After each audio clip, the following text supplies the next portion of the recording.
So I'm going to start with a full house tour, full yard tour for the first time. Here we are looking at my neighbor's yard. Why am I doing that? Show the backside of our mango hedge. The premise here was to obviously grow mangoes, but at the same time to provide a hedge for privacy, because we have an intersection that's right behind this hedge that shines light right into our living room if this was not here in the nighttime. Anyway, that's what we got here. I only had a short little area to work with, so I have to keep it nice and trimmed.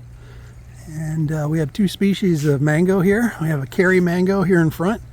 We're in mango season, so we're starting to get little mangoes showing up.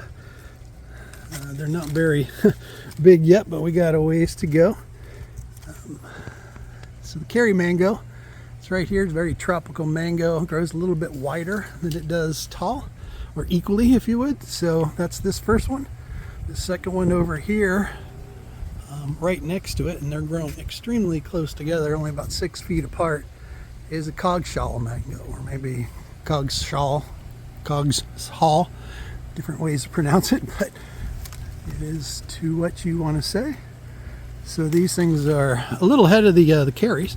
You can see they're starting to show their coloring. This is a Kerry right here, right next to it. This is going to be a purely yellow mango when it's finally ripe. This one will be your traditional mango look with red, yellow, orangey blushing. As we move up over here, more of our potted trees and berry section, and things I've grown in raised bed containers to kind of utilize this part of the driveway that was supposed to be for my truck parking as growing more food. So to start, we have a seedling, Alano Sapodilla. This is a Kerry starfruit, which is looking very peaked. This thing's probably root bound. I had to cut it back hard, you can see right here, and then it's flushing out way low, which I wanted it to make it shorter, but this is actually a candidate to go in the ground, which I'll show you. One of the things that we're planning on removing, because now basically we don't like the taste of it. We don't like eating it. We're not going to grow it. So here's our berries. The berries are really coming in great. This is the first year of these berries, at least first year for me. Bought them bare root. There's 3 different types of variety here. There's Navajo, Apache in this one, and then over there we have a Washita. And I'll show you that one. But they're all starting to really show their color. Some of the berries are small and is in a container, but they are flushing out everywhere. Right next to that, this is a seedling as well. There's actually 2 seedlings in the same pot. This is sugar apples that we made from seeds that we got from our own harvested fruit. Right next to it's a fig. I forgot what this is called. It's a yellow, I think it's Marsalis. It produces like a yellow fig on the outside with a kind of traditional kind of a honey flavor on the, as far as the fruit's concerned. This bed here used to be a blueberry bed, and it did pretty well the first couple of years, but has since crashed. Let's see, I get a couple sad looking blueberries every once in a while now, but it used to do really well, and then we had these lizards that were burrowing in here and making a nest and completely undermined the root system, killing off like 3-4 plants. And I've kind of given up. I'm going to convert this bed into something different next year, move these blueberries to a different section. Here's what I try to do, and everyone wants to do here in South Florida, is grow citrus. This one I just got. This is a cocktail tree that has a Meyer lemon and a Valencia orange on the same tree. This was a discount closeout at one of the big box stores. It's sad looking, it's flushing out, it's got some fruits, got some flowers, but the worst thing about growing citrus here in Florida is the bugs.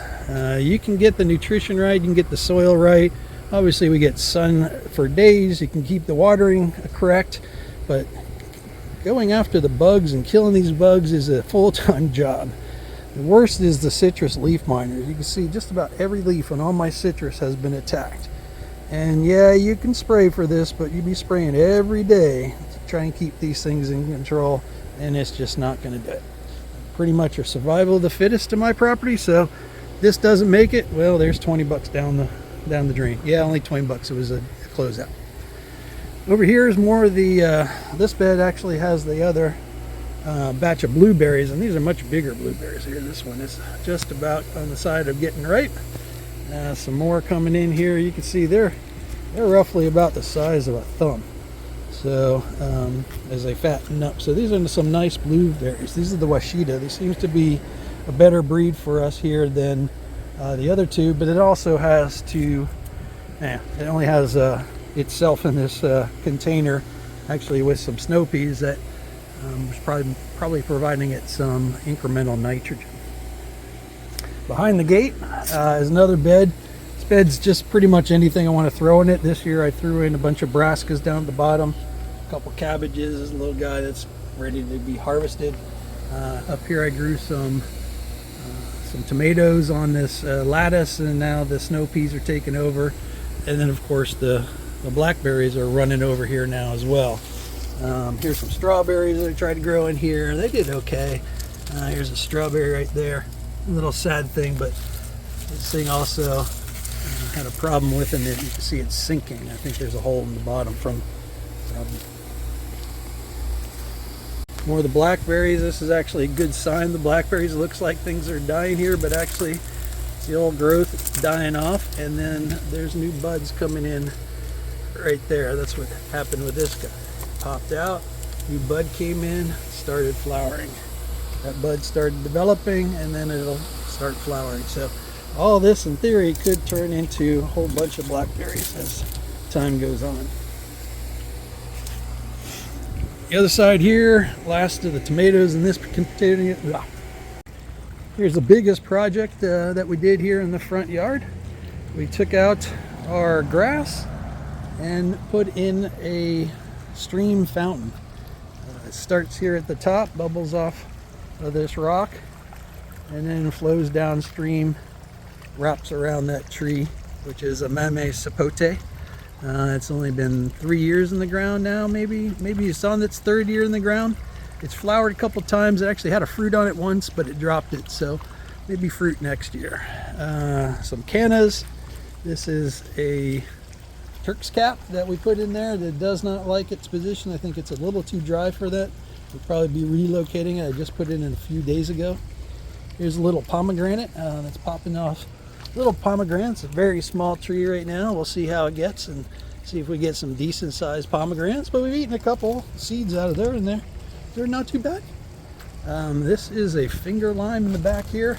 It's looking a little sad. This thing does not have enough water, and we're gonna have to address that with probably a new sprinkler system. I have a drip line, as you can see right there, running through here, but it's just not enough to feed this whole area, considering it's basically like a raised bed, because it's kind of is a raised bed in these brick pavers. So walking down here, pointing out some other plants as I go along.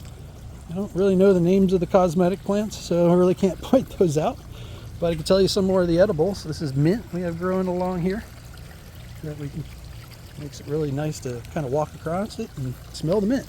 That's called cat's whispers. It's actually a medicinal plant. Not sure what medicinal purposes, uses there are, but it is a medicinal plant. And then right there, that big thing, that's rosemary, which that huge bush is actually rosemary.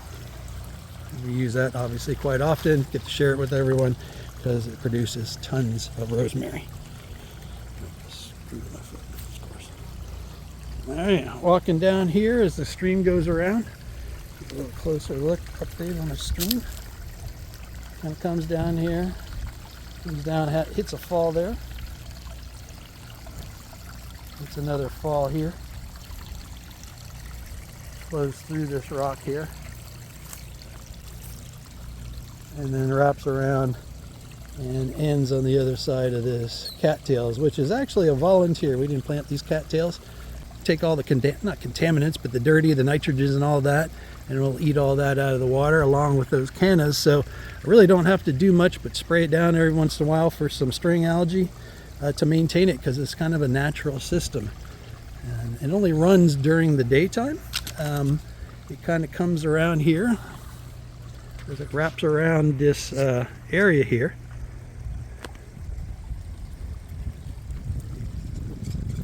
Comes down and terminates right there. And then underneath all these rocks, I'm going to have another little water drip feature over here.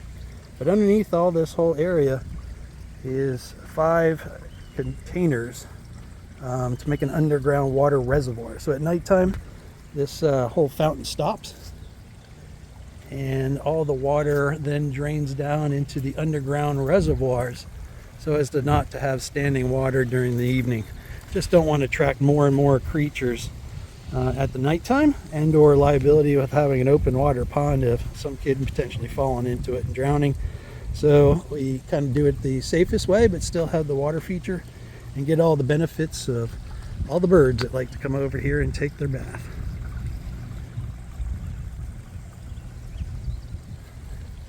Don't do much more in the way of edibles over here. We have your standard plants. You see, I put this border and I just put this in. These are running plants, and these will take over your whole yard if you don't contain them. And don't remember what they're called. So I put in this border right here. I need to trim it down to just an inch or two off the ground. I haven't done that part of it yet. Over here we have a bunch of bromeliads and various different plants. Usual suspects as you go along. Florida native. We're trying to grow as many Florida natives as possible. Makes life super easy because you don't have to do much with them, or things that are just tropical in nature. I mean, here's an example here. These are classic Florida plant you see everywhere. They're beautiful in their own garden. So, and then some button ginger right behind it. And then a little bit of fruit we do have in the front yard are 3 trees, if you would. This papaya, which is a Mexican papaya. I think it's a red lady papaya. It's been here for quite a number of years. You can see the trunk on it. It's pretty massive. It's been blown by wind and storms to lean like this, but it's throwing off a couple extra branches, and each one of those branches has fruit. There's a perfectly ripe one here that I'm going to harvest after making this video. And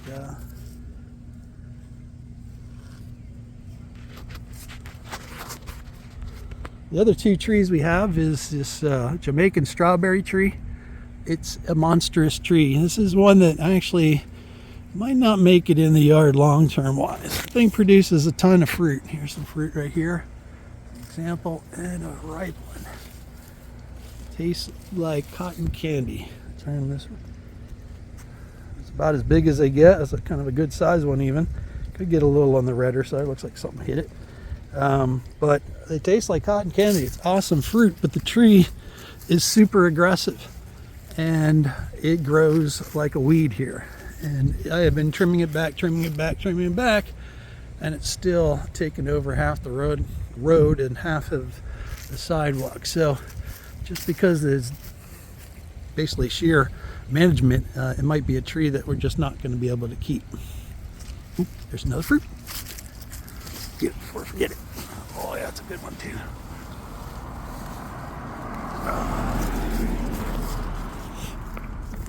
They call it Jamaican strawberry because these leaves, or the flowers rather, look like strawberry flowers, and they attract bees. Every bee will come and visit this tree. It takes 2 seconds to find a bee on this tree. The last of the edible in the front yard is a guava. It's a pink guava. It kind of turns yellow when it ripens.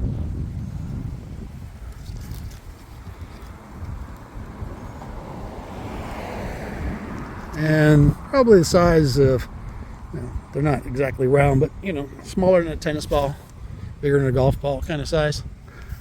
This one does really well. It's got a bunch of flowers on it. You can see a bunch of fruit on it. But the problem is we just don't like the fruit. We've tried it a few times. First time we tried it, we were like, okay, well maybe it's just a, first year, not too good of fruit. Let it fruit again. Let it fruit again. Let it fruit again. And basically we've tried it 3 times and the fruit's not that great. Really hate to get rid of it because this thing is very prolific. It's just fruit everywhere. But the flowers are in stages or whatever. But if you don't like it, why grow it? Just a waste of space. And this, if we do get rid of it, this is where we're going to put that star fruit. So star fruit can grow here in this corner.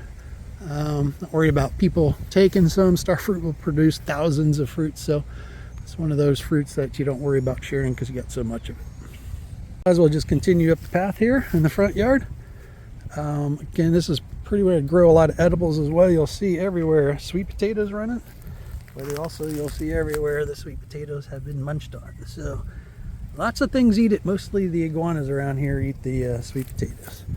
Just a little tomato I planted here in the front. This is a cherry of the Rio Grande. It's kind of a bush slash tree. It's flowered once, but I have not gotten any fruit off of it yet, so let's hope. This isn't a great area. It's a little dry because we're on a hill, so I might have to put some incremental irrigation, although there's a sprinkler head right under this thing, to get it to fruit on a regular basis. Over here, got some northern potatoes growing in a container. Northern potatoes don't do great here. If you grow them during the right season, you can grow them. I grow ones that are purple because the purple ones seem to do better in Florida than your traditional yellow, white, whatever. This is a firebush, is a native plant here in Florida. Really pretty flowers. Bees love it. Hummingbirds love it when they come through. All natives like it. Sounds like a mockingbird too. Over here, this is a jackfruit. This is a Zane jackfruit. It has not fruited yet. It's probably on its third year in the ground. Again, I buy mostly 3 or 7 gallon containers, so give you an idea of the age before it went in. And then last but not least, a couple more fruits in this area. This is a Barbados cherry. There's some cherries on it right now. Grab those before the birds do. Underneath it is 2 figs, Olympia fig, and don't remember the other breed. I've gotten a couple figs off it. They're pretty good. This has been moved a few times, so it's really just reestablishing itself. And it's probably got too many leader branches. It's kind of like a bush versus a tree right now, so I'll probably trim that up to focus its energy a bit more. Underneath it, you can see some Everglades tomatoes. These are growing everywhere. They pretty much seed themselves and start growing, along with the sweet potatoes growing underneath as well. Trying to do somewhat of a permaculture process here, or approach, where growing multiple foods layered in the same area. And last but not least, here's our last, before we go to the other side yard, is last of our little, again, permaculture bed, which has all food crops. This is lemongrass in the back here. This is katuk. This is a variegated version of katuk. It's an edible perennial green to grow in the tropics. It's needing a little bit more water, you can see. This is a grumi chama that has flowered for the first time but has not set fruit. You can see this thing's a little peaked. Realize this thing just needs a lot more water than it gets. It also needs probably a more acidic soil than it has in this area. So plan is I'm going to move those blueberries I've been having problems with over this side here, grow those as a hedge in front, and try and acidify this area a little bit more and to see if I can get these grumi chamas happy. I hope you enjoyed this little tour of our front area. I'll do a part 2 with our backyard where we grow more of our food. Anyway, see you later.